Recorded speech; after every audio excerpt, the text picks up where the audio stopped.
renuncia al cargo de ministro de la Suprema Corte de la Justicia de la Nación del ministro expresidente Arturo Saldívar.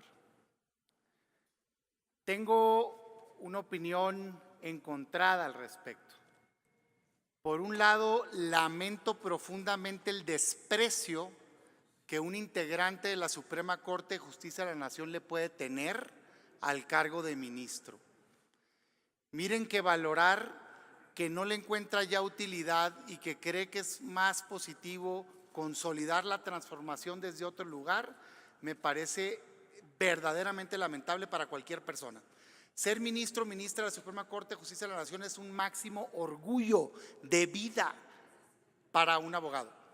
No existe otro cargo en donde se va a poder desempeñar, porque para empezar, y por si no lo sabe, tiene un impedimento legal de 2 años, en donde no puede ser ni abogado ni patrono de ningún asunto frente al Poder Judicial. Pero no solo eso, sino que también está equiparado que no va a poder ser ni secretario de Estado, ni fiscal, ni diputado, ni senador, ni gobernador, en 2 años. Entonces, ¿cómo a dónde va que represente una mayor oportunidad de servir al país que ser ministro de la Corte? La verdad, qué pena estos antecedentes, como qué pena el anterior también, de dejar una responsabilidad máxima como es ser integrante de la Suprema Corte de Justicia de la Nación.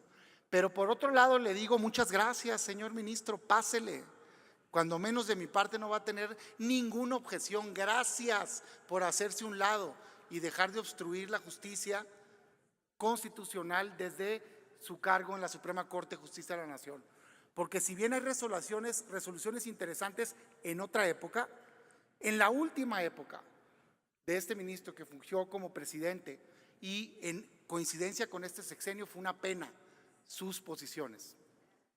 Desde el intento de quedarse más tiempo ilegalmente al frente de la presidencia de la Corte, concluya, hasta resoluciones en contra de posiciones históricas de protección de derechos humanos y demás.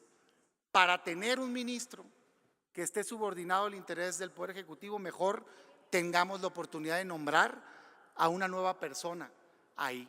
Pero mi llamado va a este Senado y particularmente a la oposición, a que estemos a la altura. Los nombramientos de ministros y ministras de la Corte requieren 2/3 partes de este Senado. Y nunca ha tenido 2/3 partes el presidente López Obrador y Morena, desde 2018 hasta ahorita, y sin embargo ha logrado todos los nombramientos que ha querido.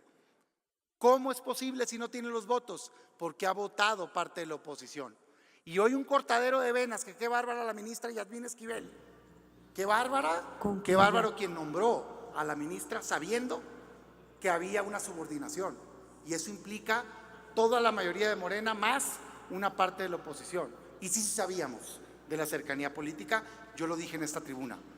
¡Qué sorpresa el comportamiento de la ministra, con mucho respeto, Ortiz! Pues yo no sé qué le sorprende, había sido diputada del movimiento un tiempo antes y había trabajado en la presidencia de la República. Concluye. ¿Cómo qué parte le sorprende de la cercanía?